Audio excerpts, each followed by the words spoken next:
Criminology is a true crime podcast that may contain discussion about violent or disturbing topics. Listener discretion is advised.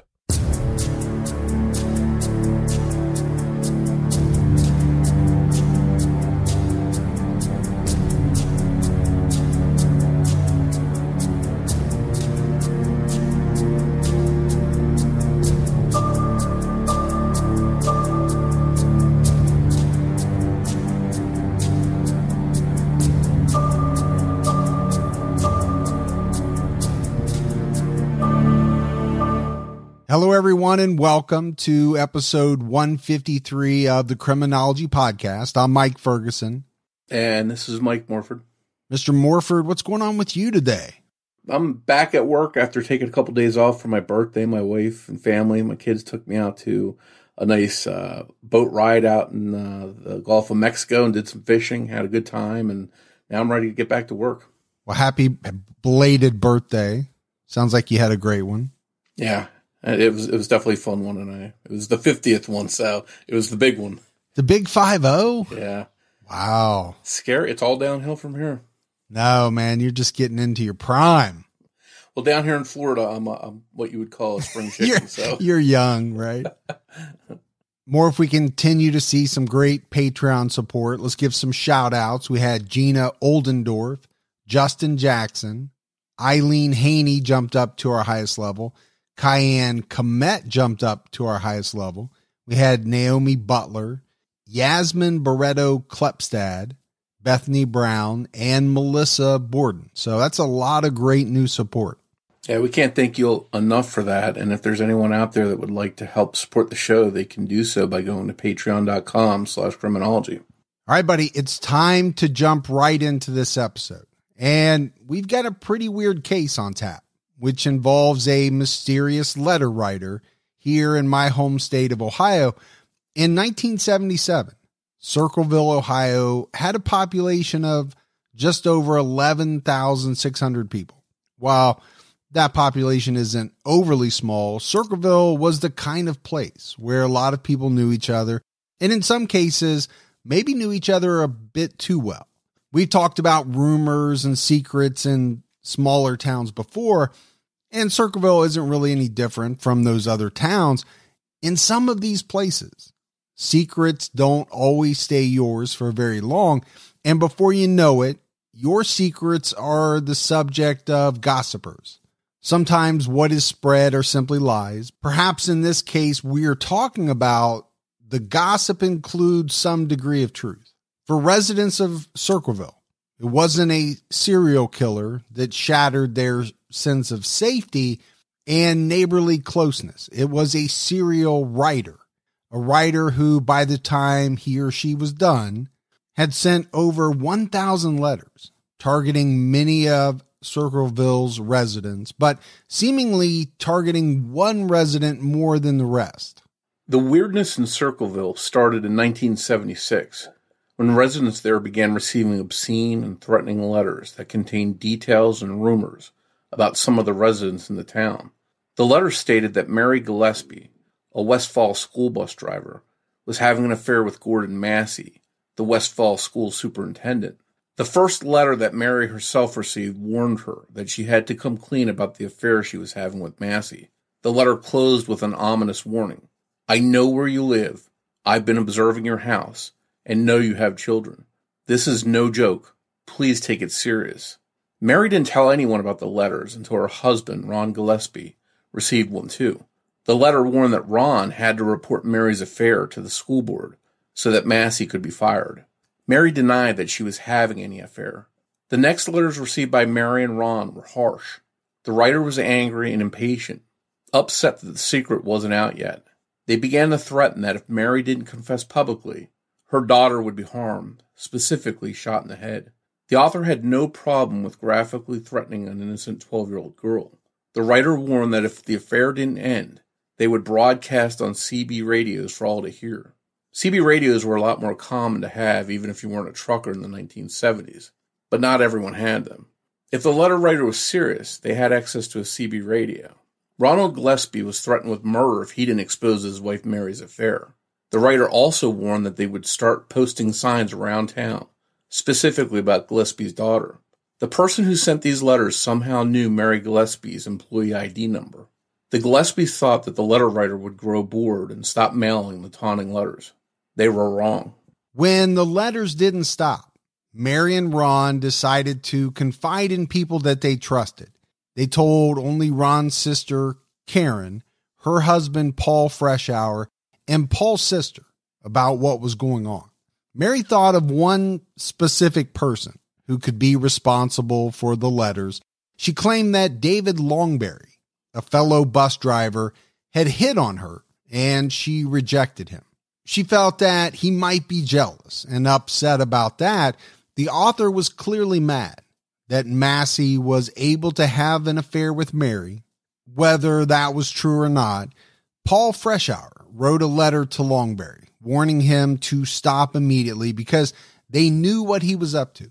A few of the letters had been signed W, which they believed implied William Massey, Gordon Massey's teenage son. According to Paul, they sent 5 letters to William, stating they knew he was sending letters and told him to stop. The letters did stop coming for a while, but the writer wasn't done with the Gillespie family. The writer made good on their promise to post signs around town. Most featured lewd and sexually explicit messages about the Gillespies' young daughter and Massey. Ron drove through town each morning, taking down signs before his daughter could see them. You have to feel for this man and what he was trying to do for his daughter. It's heartbreaking that someone would attack a 12-year-old with rumors like that. If her mother and Massey were having an affair, why attack the innocent 12-year-old? This escalation worried the Gillespies, and they really didn't know what the writer was capable of. Yeah, you said it more. If you have to feel for Ron and what he was going through, and obviously the 12-year-old as well, and Mary, for that matter. You know, what jumps out at me is this is the late 70s. There's no internet. There's nothing like that.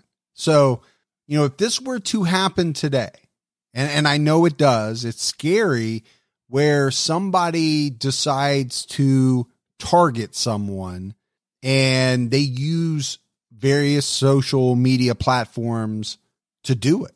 I know it happens to young girls from other young girls, but it's perpetrated by all kinds of different people from different walks of life. It's scary because what do you do? How do you fight that? Now, this is scary as well because, you know, for the same reason, you don't know who's doing it. Now, you might have an idea. You might think it's this person or that person, but you don't know for sure. So what are you going to do? You're going to go to the police and say, what? This person is harassing me when you don't know for sure who it is. I kind of think about that stuff happening online. A lot of people make fake accounts. They try to be anonymous. I don't know how good they are at it, but if you don't know who's taunting you, who's saying, you know, all these nasty things about you, what do you do? Back then and then today, now in the digital world. Yeah, and I think comparing this kind of bullying or intimidation, comparing it now today versus back then, even as something as simple as trying to see who's putting out signs out in the neighborhood. Back then, they didn't have cameras all over like they have today. I think today it would be a lot harder to get away with that kind of crime because it seems like there's a camera on every intersection. Yeah, good point. Definitely. On August 19th, 1977, Ron was watching the kids while Mary was out of town when the phone rang. Ron answered and was told that someone was watching him and knew what his truck looked like. Ron felt that he recognized the caller's voice and believed they were behind the letters. He grabbed his gun and raced out the door talking to himself, apparently on the way to confront the caller. He didn't tell his family, who he thought was responsible for the call, but he did kiss his daughter goodbye before he left. Just minutes after he left, around 10:25 p.m., 35-year-old Ron was found dead from what's been described as massive internal injuries inside his truck. He had crashed into a tree, and his blood alcohol content was reported to be 0.16. Ron's gun had a spent round in the chamber, but Sheriff Dwight Radcliffe found no casing at the scene, and no proof that he had shot from inside the car. It's unknown whether he fired the gun that night or at an earlier time. Early articles reported that Ron had been following or chasing the car of who he believed to be the author of the letters when he lost control of his own truck. The crash was ruled an accident, even though Ron's family swears that he was not a big drinker, and he wouldn't have been so drunk that night. His children have never stated that they saw him drinking or believed he was drunk when he left that night. The location of the crash was on 5 Points Pike, an odd junction where 5 streets come to one intersection. During the day, it's pretty clear, but at night, at least in 1977, there weren't many streetlights in the area. Looking on a map, it seems like a one-car accident would be sort of difficult if someone were driving at the speed limit, even in the darkness. It's certainly not impossible, especially if someone was drunk, but it does seem possible that someone had run him off the road, especially with claims that he didn't drink much. Sheriff Radcliffe seemed to agree that the circumstances were suspicious at first. Before his accidental crash ruling, the sheriff did interview an unnamed suspect, but they passed a polygraph test and were cleared. The crash was then officially ruled an accident. Ron Gillespie's death didn't slow down the unknown writer, and more letters kept coming to multiple Circleville residents. They weren't limited to just the residents either. Newspapers, multiple government officials, churches, salons, and other businesses in Pickaway County also received letters. The letters sent to churches were a bit different than the rest, as they asked for sympathy, but the writer was still seeking attention. They actually requested that their letters be read aloud to the congregation. Most letters were unsigned, but some were signed Bob Hibbs, who appears to have never existed. Sometimes the letters were only signed with the initials BH. Some of the letters touched on Ron Gillespie's death, even claiming that Sheriff Dwight Radcliffe covered up his murder. It's easy to speculate about this happening, since Ron's family had doubts that his death was an accident, and Sheriff Radcliffe was the one to report that there was no shell casing found, and the one to rule the death the result of an accident. Ron's truck was also quickly taken to a junkyard and scrapped, preventing further analysis of any evidence. The writer also claimed in some letters that Mary Gillespie and Gordon Massey had conspired to kill Ron together. In 1979, Gordon Massey and his wife divorced, and it was after that that he and Mary admitted that they were in fact in a relationship. Mary claimed that it had only started after they began receiving the letters, and that the first letters pointing accusations about an affair were untrue. Paul Freshour and his wife Karen officially separated in August of 1982. Sources are split, and some state that Karen sued for divorce, and some state that Paul filed in October after he found out that Karen was cheating on him. Either way, their split was not amicable, and it was apparently quite bitter. Karen claimed that Paul was physically abusive and had a bad temper. Still, Paul received full custody of their children and ownership of the home. Ron's sister Karen moved into a trailer on Mary Gillespie's property, and she told Mary that she suspected Paul was the Circleville writer. She also thought that he was the one leaving signs around town. Karen had not mentioned these suspicions at all in court during her divorce proceedings. On February 7, 1983, Mary Gillespie was driving her normal route and saw a sign about her daughter posted near the intersection of 5 Points Pike and Scioto Darby Road. This location meant that nearly every person driving through town could see the lewd, sexually suggestive message about her 12-year-old daughter and Massey. Mary parked her bus and took the handwritten sign down by taking the entire post it was on, including a container tied to the sign with twine, back onto the bus. She didn't inspect it until she got home after her shift. When she opened the container, there's a .25 caliber pistol, and it was crudely rigged to go off, a booby trap. The gun was rigged to fire when someone tore down the sign, but Mary took the entire post instead of ripping the sign off the post, and the gun didn't fire. Investigators were able to see the serial number, even though there had been a pretty amateur attempt to file it off. When they traced it, they were surprised to learn that the gun belonged to Mary's ex-brother-in-law, Paul Freshour. When police approached him, Paul claimed he was innocent and had not been involved in creating the booby trap or mailing any letters. There were no prints on the box or the gun. When police searched Paul's home, they found no ammunition or remnants of the booby trap, like twine, styrofoam, or any sign-making materials. Paul said his house had been burglarized recently, and because he didn't use his gun all that much, he didn't even know that it had gone missing. He assumed it had been stolen during the burglary, but claimed to have no clue what happened to the gun, which he kept in the garage.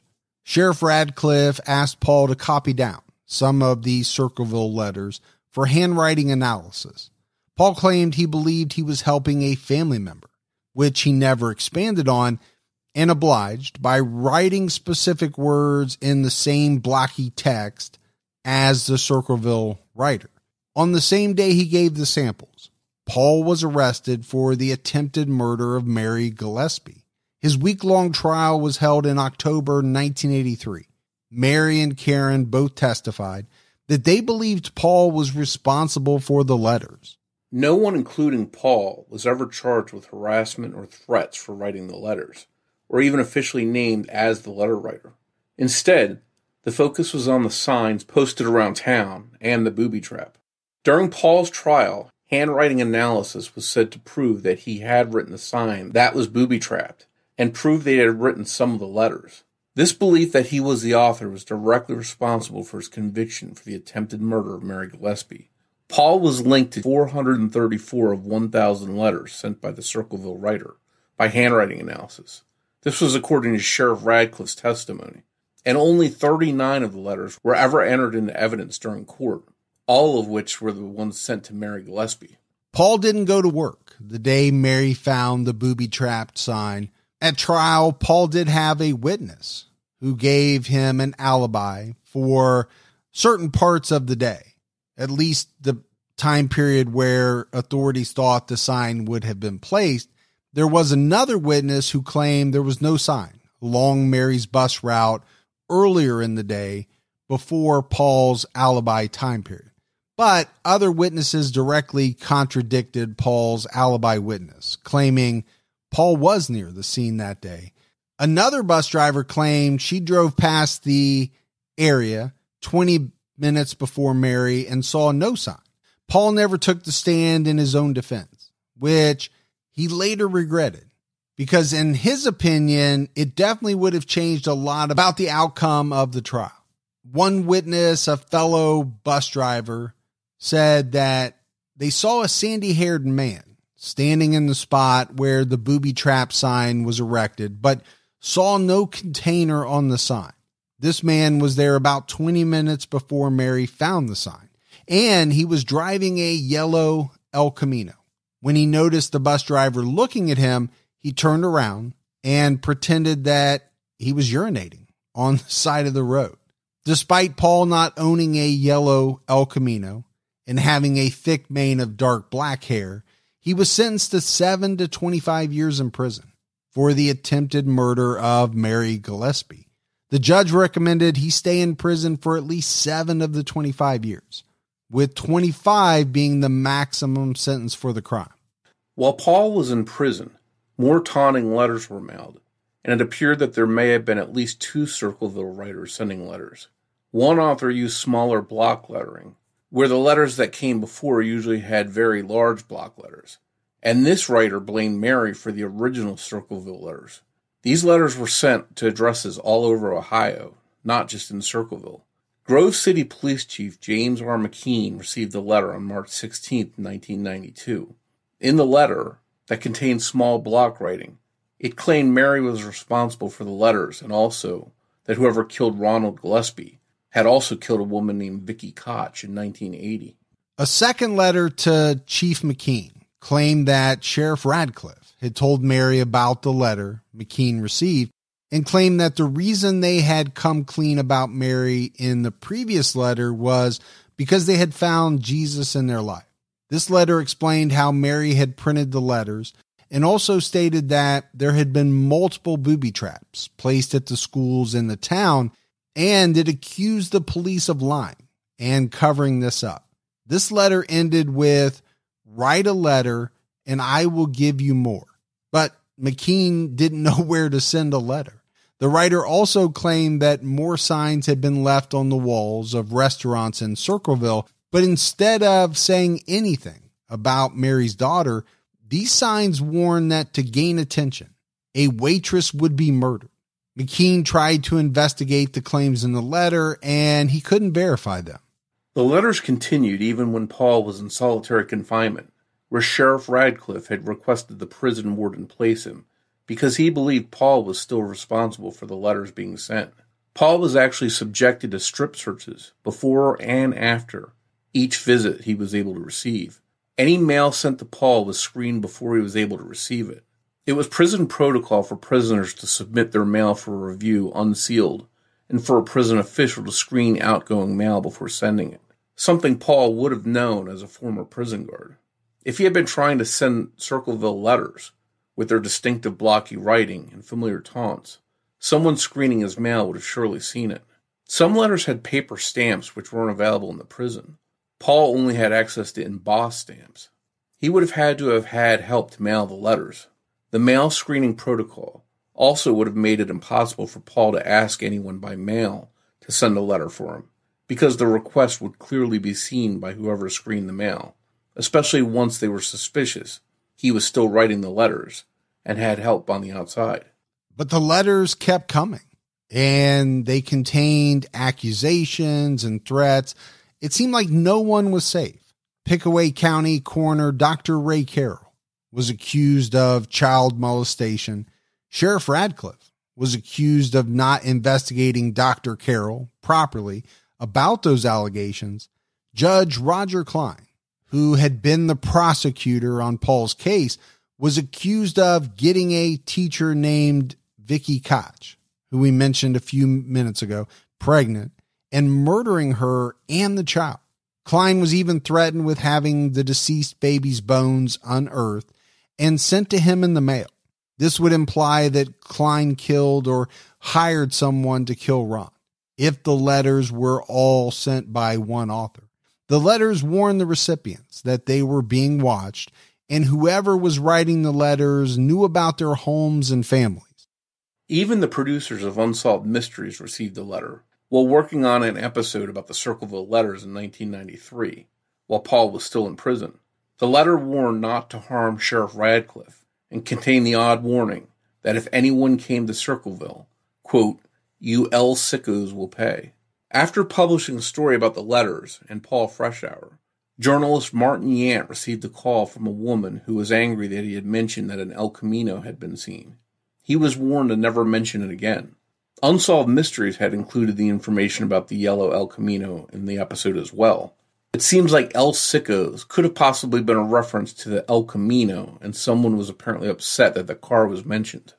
Paul Freshour himself even received letters from the Circleville writer while he was in prison after he had been denied parole. Because the letters were still being sent, someone taunted him, claiming that they had warned him that when we set him up, they stay set up. And they asked him if he truly understood that he would never get out of prison. Morf, I think another mystery in this case is how everyone kept thinking that Paul was sending these letters. It seemed pretty clear that he couldn't have mailed these letters from prison, especially when he was in solitary confinement. Even the warden believed it would have been impossible for Paul to be sending the letters from prison because of all the safeguards and precautions, and the fact that some letters were postmarked Columbus, when Paul was in prison in Lima, Ohio, about 100 miles away. It was physically and logically impossible. Yet Paul continued to be blamed and remained behind bars. Whoever was sending Paul the letters, if they really did set him up, must have been quite secure in their knowledge that new letters wouldn't convince anyone that Paul wasn't the writer. I think the important thing to remember is that there's no DNA or fingerprints or hard evidence implicating Paul in any of this stuff, besides the fact the gun is his, and they came to believe that he had placed it there. They're really using handwriting analysis to connect him to some of these letters. And I think we know that, well, that's one of the tools in the tool set for investigators to use. It's not 100% infallible. It's not DNA. It's not a fingerprint. It's just someone's opinion of writing. So if for some reason the expert was wrong that linked him to these writings, it's very possible that Paul was in there having done nothing at all and wasn't even connected to the letters in the first place. Yeah, I mean, we didn't get too in depth into his trial, but I think you get the sense, right, that, you know, most of the evidence against him was very circumstantial. The fact that it was his gun, and the fact that Mary and Karen told jurors, I think, that they believed that Paul was the writer. You know, I go back to your point on handwriting analysis, and I think back to the Zodiac case. You know, so many letters, so much handwriting analysis. More if you've been immersed in that case for a very long time.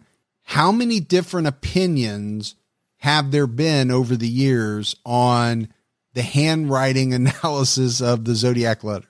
Yeah, I think in the Zodiac letters in particular, the main document examiner besides the FBI was Sherwood Morrill, who was a well-respected official and the state's top writing expert who had years and years of experience examining question documents. But we really don't know the skill level or the training that the document examiner had here that connected this writing to Paul Freshour. So, for example, when Sherwood Morrill, as skilled as he was after he retired, his replacement second-guessed some of the findings of Sherwood Morrill and disagreed with him about some of the letters Morrill attributed to Zodiac.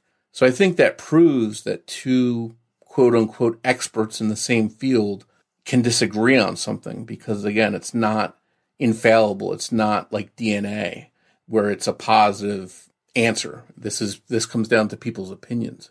If you love chilling mysteries, unsolved cases, and a touch of mom-style humor, Moms and Mysteries is the podcast you've been searching for. Hey guys, I'm Mandy. And I'm Melissa. Join us every Tuesday for Moms and Mysteries, your gateway to gripping, well-researched true crime stories.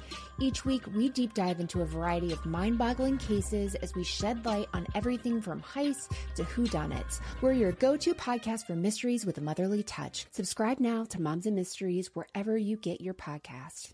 If you love chilling mysteries, unsolved cases, and a touch of mom-style humor, Moms and Mysteries is the podcast you've been searching for. Hey guys, I'm Mandy. And I'm Melissa. Join us every Tuesday for Moms and Mysteries, your gateway to gripping, well-researched true crime stories. Each week, we deep dive into a variety of mind-boggling cases as we shed light on everything from heists to whodunits. We're your go-to podcast for mysteries with a motherly touch. Subscribe now to Moms and Mysteries wherever you get your podcasts. If you love chilling mysteries, unsolved cases, and a touch of mom-style humor, Moms and Mysteries is the podcast you've been searching for. Hey guys, I'm Mandy. And I'm Melissa. Join us every Tuesday for Moms and Mysteries, your gateway to gripping, well-researched true crime stories. Each week, we deep dive into a variety of mind-boggling cases as we shed light on everything from heists to whodunits. We're your go-to podcast for mysteries with a motherly touch. Subscribe now to Moms and Mysteries wherever you get your podcasts. A letter dated March 1994 stated, "Writer almost had another innocent man put in prison. Ha ha. David Longberry would have been the man if the man in prison now had not tried to trick Writer with Writer's own writing from homebreaker Gillespie." This implies that Paul had sent the writer of that letter something, purporting to be from the Circleville writer. Imagine that you sent secret threatening letters to people in your town and no one knows it's you. You then get a letter from someone pretending to be you without knowing that it's you they're pretending to be. For someone already mischievous and secretive, they may have felt insulted or angry or were just having fun with tormenting Paul. But this also seems to suggest that Paul Freshour was not the original target, and what happened was only a result of him having sent letters of his own. If this March 1994 author was not the original writer, and was not someone Paul had sent letters to, it had to be someone who knew he had sent those letters. Only one article claims that Paul admitted to writing 40 or 50 of the Circleville letters to government employees and school officials, businesses, and residents who lived within the Westfall School District. The wording is tricky and could be taken to mean that Paul denied knowledge of the booby trap, but did admit to writing some of the letters, or that Paul denied knowledge of the trap and Sheriff Radcliffe was the one stating Paul was the author. Examining court documents, records, and Paul's own statements, it seems he only admitted to 4 or 5, not 40 or 50, and the ones that he copped to writing were ones he was writing to try and stop the actual writer. If that March 1994 letter wasn't from the original Circleville letter writer, it could be someone trying to clear Paul's name rather than trying to keep him in prison, because it makes it very clear that someone was framing Paul for a reason. The same 1994 letter stated 2 teenage boys seen what happened. You always use high speed for elimination of someone if you must get rid of them. You don't fire shots for drinking. The author of most of the letters, even the earliest ones, spelled things like elimination and involved with E's where the I's were. The threat to Mary's daughter about putting a bullet in her head spelled bullet with an I instead of an E as well. It's interesting to note that the writer seems to think using a gun is too obvious, yet the sign Mary pulled down was booby-trapped with a gun. Paul Freshour was finally paroled in 1994. He had been in prison for 10 years. He reviewed all of the available files in his case because he still knew that Ron's murderer could be out there. And he wanted to figure out who was behind the letters that put and kept him in prison. He wrote to the FBI, asking them to review Ron's death, and started a website with information about the case and some corruption in Circleville. While Paul was going through his files, he realized that somehow the yellow El Camino, which the witness described multiple times as clearly yellow in color, was originally reported to police as an orange El Camino. There were other large errors that, in Paul's mind, could not have been mistakes.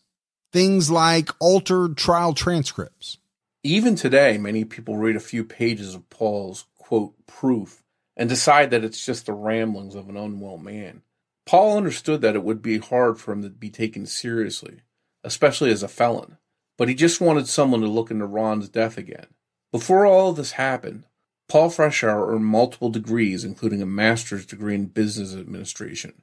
In the 1960s, he was a prison guard at Ohio State Penitentiary. He was also a U.S. Army veteran. He worked 50 hours a week doing quality control at an Anheuser-Busch plant in Columbus, Ohio, and lived in Grove City, about 40 minutes north of Circleville. He seemed like an upstanding citizen. In 1999, David Longberry went on the run after raping an 11-year-old girl.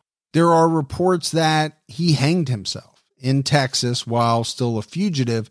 Paul believes that the letter stopped in 1999 after David died. Most news sources stopped following the story in the mid-90s because law enforcement technically believed Paul was the writer. There was no open case on the Circleville letter writer. We may never know when the last letter was actually received. Gordon Massey passed away on June 18, 1996 at age 63. Paul Freshour passed away on June 28, 2012 at the age of 70. Because all of this did start happening 45 years ago, a lot of witnesses and people who received letters have changed their names, moved away, or unfortunately passed away. Paul Freshour maintained his innocence until the day he died. Sheriff Radcliffe retired in 2013 and passed away on May 6, 2020 at 87 years old. Roger Klein retired in 2013. I think someone could definitely look at this case and think there was a rush to judgment in pointing the finger at Paul Freshour.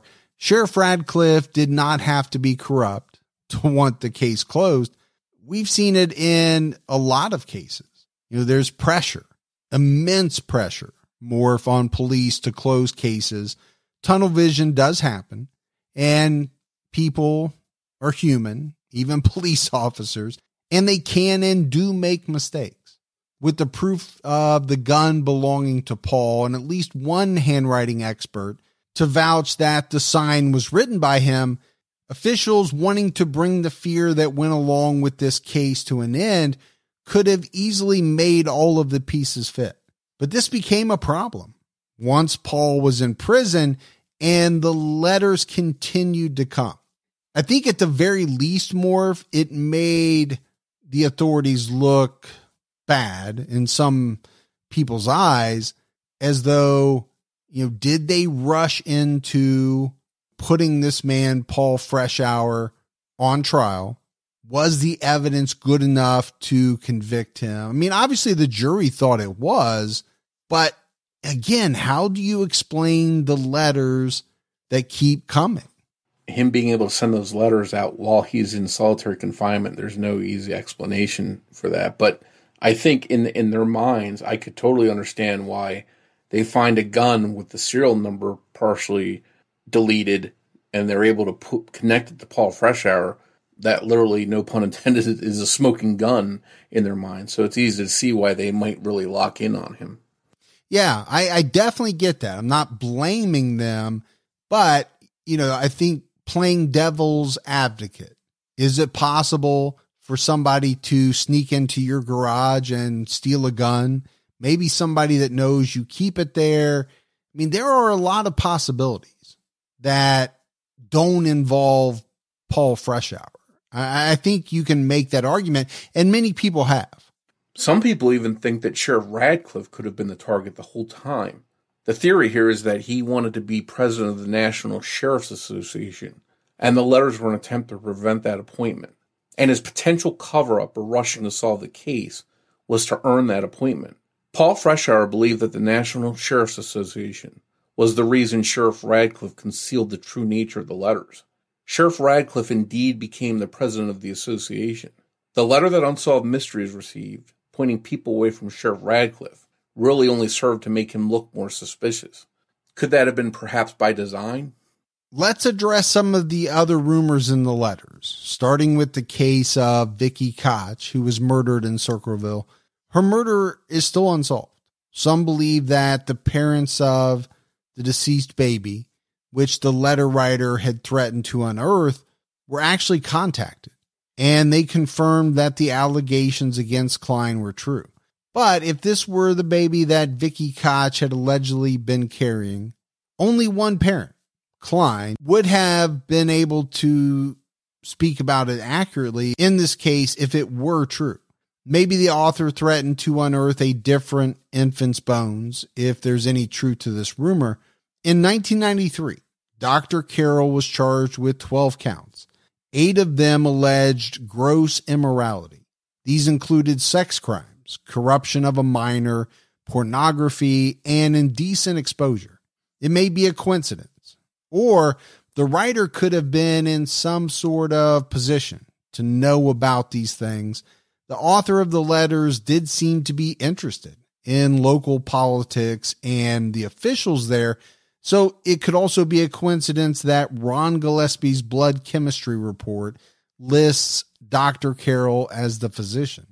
The letter writer could have been angry at Dr. Carroll and Sheriff Radcliffe, who worked Ron's death or murder scene, as well as Klein, the prosecutor in Paul's case, and worked to dig up dirt on them. Unless everyone in Circleville had bones to pick with each other, the culprit should have been quite obvious, but to this day it's unknown how many authors there even were. One thing to focus on is the language in the letters. The writer was attempting to seem all-knowing and intimidating, emphasizing how serious they were, yet they use the word please. They do not ominously warn, take this seriously. Instead, they ask the recipient to please take it serious. One of the first letters to Mary warned, if you make a fool of me, such as the school has done, they'd shoot Mary's daughter. I don't think the superintendent having an affair with a bus driver counts as the school making a fool of the scorned spouses. Was anyone fired from a position involving the school? Maybe this is a reach here, but did anyone fail to graduate recently? Who had been embarrassed by Westfall School District and had a grudge against them? The thing, Morf, that jumps out to me is the school connection, Massey, Mary. The letter writer is saying, if you make a fool of me, such as the school has done. There's obviously a connection to Westfall. I wonder if the true gripe or the true issue that this writer had was something with the school or with Mary Gillespie's possible relationship with the school official, and they just sort of mixed in with all these other letters to other residents just to sort of camouflage it and make it look like a part of a bigger letter writing campaign, but that they were the actual real targets all along. Well, we've seen that in some bomb cases. There have been people over the years who have mailed out bombs to a number of people. But really, when it was all said and done, there was one intended target. And the other bombs, as heinous as they were intended to take the focus away from the intended target. I think you also see that in some of the poisoning cases, specifically like the Tylenol case, or, some of these pill type poisoning cases where medication is tainted on store shelves and a bunch of people die. Sometimes it turns out that there's one intended target and all of the rest of the carnage is just for trying to mask the fact that there was one target. And the entire time researching this, I was thinking back to the DC sniper case, wondering, could this writer have wanted to mix in with these letters the way that the DC sniper wanted to mix his ex-wife's murder into all these random murders? And so we see a precedence of this definitely being done time and time again, just not with letters so much. Well, and let's face it, I'm not telling anybody to go out and do this, but if you look at it logically, it's an effective way to take the focus off of where you don't want it to be, right? If you have a vendetta, a grudge against someone and you go kill that person, well, you've got a tie. And how long is it going to take for the police to figure out that connection and come knocking on your door? But if 4, 5, 6, 8, 10 different people are killed in pretty much the same way, it makes it that much tougher because you don't have a connection to all of those other people, just the one. A letter received by Paul Freshour while he was still in prison stated, "Tell no one of this letter." Yet the prison was screening his mail, and therefore someone besides Paul was aware of the letters he received. I think one question that is often asked is, how would the writer not have known this? Another lingering question is, did someone really try to kill Mary specifically, or did the person who planted the booby trap simply not care if anyone was hurt in the process of framing Paul? Was Mary even the original target in the letters?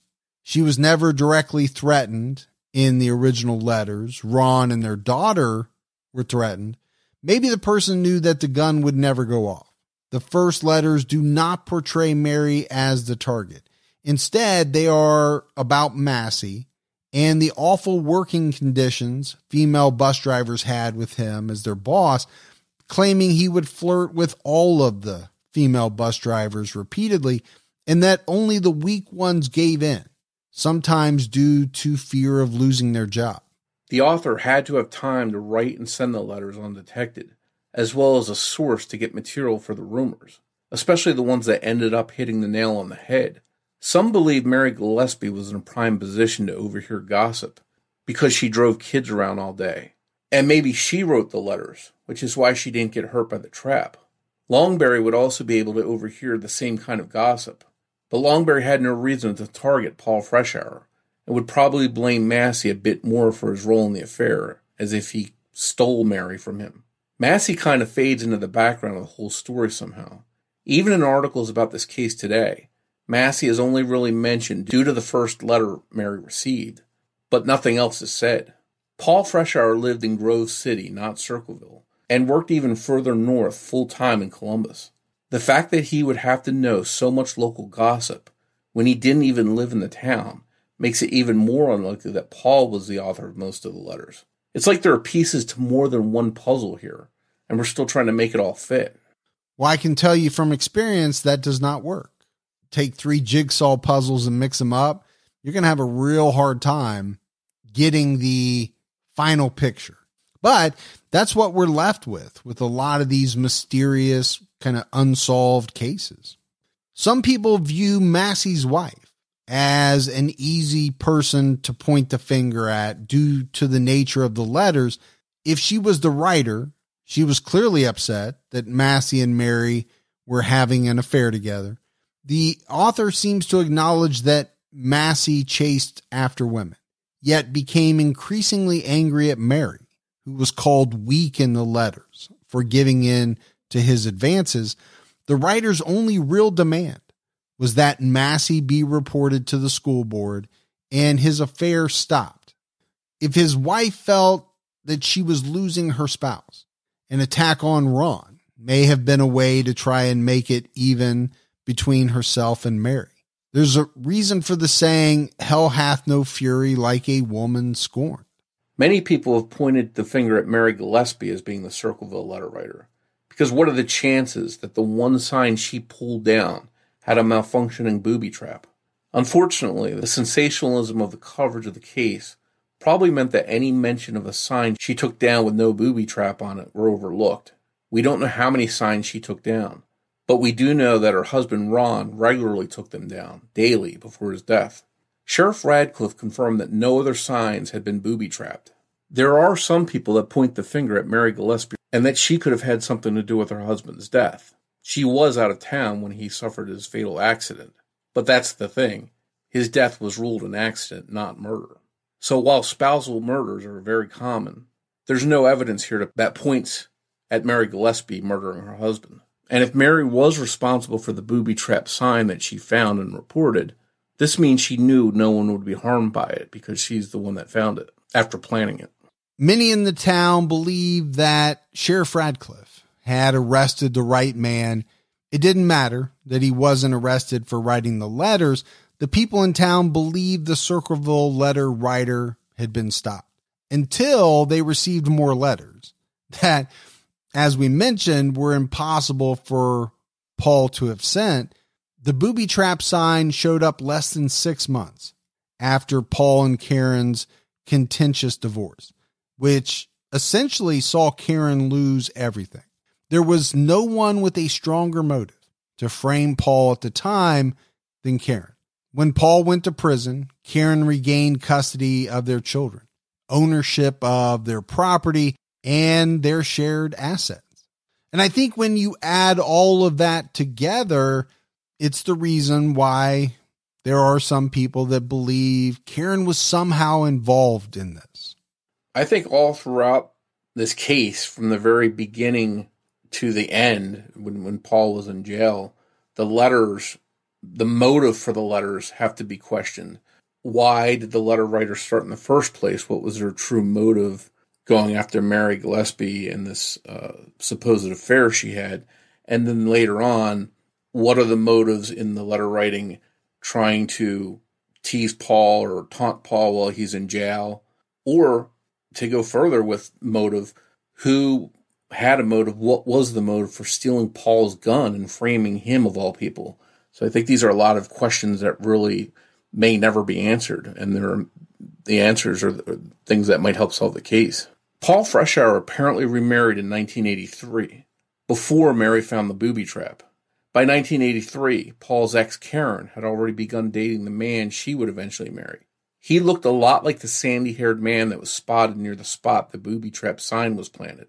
Karen also had a relative who drove a yellow El Camino, one of 2 registered in the entire state of Ohio at the time. People ask if Karen could have had help covering up that she wrote the letters and planted signs. Then we have to ask who changed the color of the car in the official reports, and was that done to help point away from Karen? The first thing that jumped out to me, Morf, about what you said is that there were only 2 yellow El Caminos registered in the entire state of Ohio. Yeah, it seems like a pretty precise number and a very small pool of potential vehicles that this could have been. So evidently it wasn't a popular color. But I know as a kid, I'd see El Caminos all over the place, but maybe that color in that state at the time was very rare. Well, that's what I was thinking. In the late 70s, 76, 77, man, El Caminos seemed like they were everywhere. Now, I was a small kid, you were too, but I remember seeing, El Caminos. I don't remember seeing a lot of yellow ones, but to be fair, there's not all that many yellow cars, I think, of any make. Yellow is just not a color that I think most people gravitate towards when they're car shopping. But the number 2 did kind of jump out at me. Yeah, and you think that if that car had something to do with planting that sign there, you'd have a very limited pool of people to have to go through and see if they might be connected and somehow and investigate. The problem is we just don't have that information, right? We don't know if those people were checked out. We just couldn't find it. One thing worth noting is that not all of the letters were handwritten. Some were typed, some were postcards, some were letters. Interestingly, Karen Freshour had borrowed a typewriter from Mildred Russell, who had borrowed it from her brother, Paul Freshour. Mildred had been using it because she was helping Paul write a book, and she was a better typist. This typewriter was later examined by the Bureau of Crime Identification in London, Ohio, where expert analysts tried to see if it was used to write any of the Circleville letters. The typewriter was released back to Karen Freshour after it had been examined. And again, I think the problem we have here, Morf, is we don't know what the analysis showed. Couldn't find it. It just was not made public as far as we could tell. Some people have asked if Karen and Paul were behind the original Circleville letters working as a team. If so, it would be easy for Karen to continue and put the blame on Paul during the nasty divorce, knowing he was unable to come clean without admitting his own guilt. But why wouldn't Karen just tell her brother that he was being cheated on? What did she have to gain by writing the original letters? Did she want to punish Mary for betraying her brother? Why threaten her own brother? Perhaps it was Karen and she felt bad for her tactics later. Or in the words of the letter writer, found Jesus and sent more letters trying to exonerate Paul, but the sheriff's tunnel vision meant there was no movement in his case. Karen being the author, framing Paul with the booby trap makes sense, but it doesn't make sense that she would risk harming Mary, her friend, confidant, and landlord. Maybe Mary lied to help Karen and there was never any working booby trap planted. In the end, Morf, it's probably safe to say that there is a real possibility that the Circleville letter writer does not exist. There was never one person with all of the town's secrets. The first wave of letters to Mary and Ron are not even likely to be the same person. Some of the writing was much more blocky than the rest, and some letters were signed W, while some were unsigned. This probably means that the first Circleville letter writer was really 2 people who had an interest in stopping Mary Gillespie's affair. I think most people believe that the most likely suspects are David Longberry and Massey, either William or his mother, Gordon's wife. It almost seems more likely that William Massey and his mother were the first letter writers because they focused on Gordon's affair and how Massey's wife was a good woman who didn't deserve the betrayal. The tone of the letters and the author getting increasingly angry with Mary and her family, as well as someone knowing her employee ID number, points to a coworker being involved. Some letters were probably written by residents wanting to air dirty laundry and have some fun. Some people say that Karen is the most probable suspect for the third author, called the Circleville letter writer.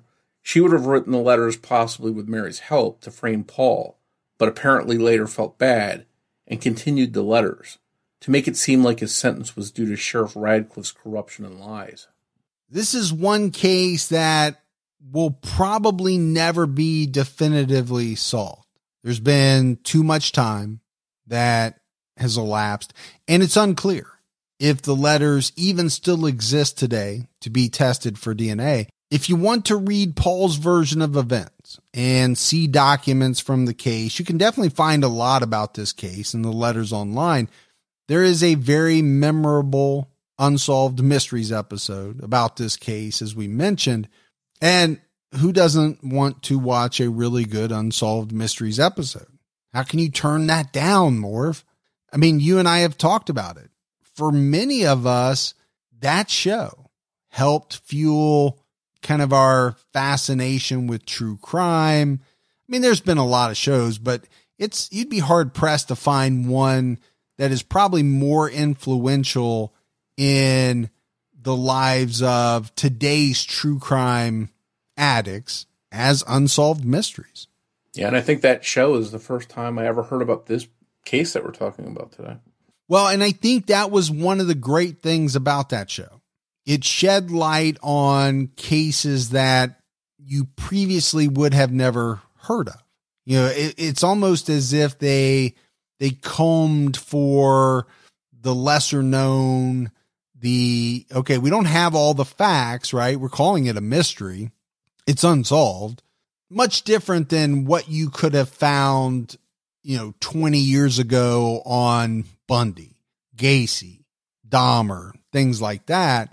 Unsolved Mysteries pick some very interesting topics. I'll say that. But as we wrap up this case, like I said, I think it would be tough to ever definitively solve the mystery of who the Circleville letter writer was, or how many different Circleville letter writers there were. That's kind of the part that really sticks out at me about this case. That's one of them. Could it be possible that you have a bunch of people who kind of jumped on the letter writing bandwagon and saw it as a way to air some dirty laundry in an anonymous way that they knew would get traction?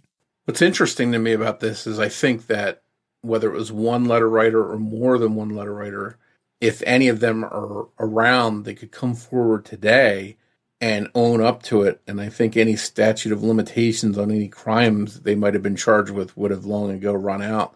So they could probably come forward and just admit it and say, yeah, I did it, and spill their guts right now and not have anything to worry about being prosecuted for. Yeah, because my thought is that not all of these letters were criminal, right? Constituted some type of crime. Some definitely were. They were threatening and things like that, but I don't know that all of them were. I think some of them just were saying so-and-so did this, so-and-so did that. I don't know what you're going to charge somebody with for some of that stuff.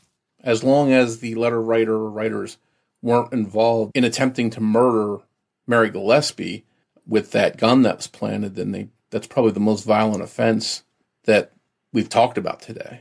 So, well, and that leads us into Paul Freshour.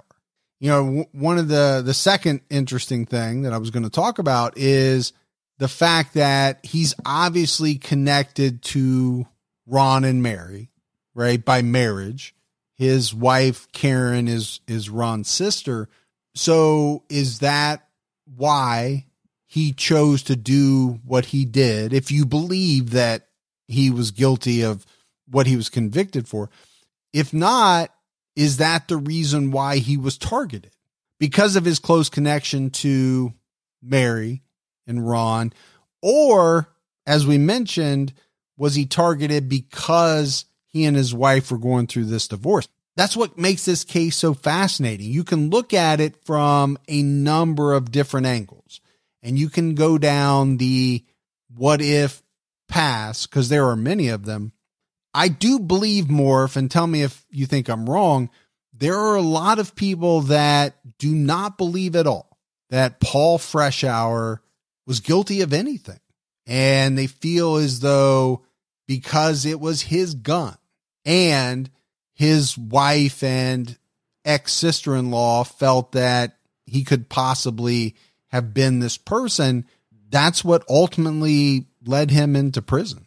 Yeah, Paul definitely has some supporters online, people that have tried to defend him and accuse others of framing him. Because, again, it all ties back to his gun, as you just mentioned.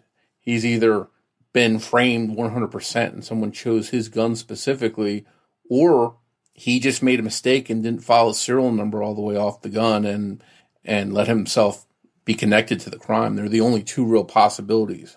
Yeah, because that's the one thing that is concrete, right? His gun was found in the booby-trapped portion of the sock. That we know. How it got there is the big mystery. Thanks goes out to Sonny Landon for writing and research assistance in this episode. As always, if you love the show and you haven't done so yet, go out and give us a rating. You can leave a review. All of that helps quite a bit. The word of mouth angle is amazing as well. Keep telling your friends about the Criminology podcast. That really goes a long way. And if you want to find us on social media, you can find us on Twitter with the handle @CriminologyPod, or by searching Facebook for Criminology Podcast, or by joining our Facebook discussion group, Criminology Podcast Discussion and Fans. So that is it for our take on the Circleville letter writer case. And that's it for another episode of Criminology. But Morf and I will be back with all of you next Saturday night with a brand new episode. So until then, for Mike and Morf, we'll talk to you next week. Take care, everyone.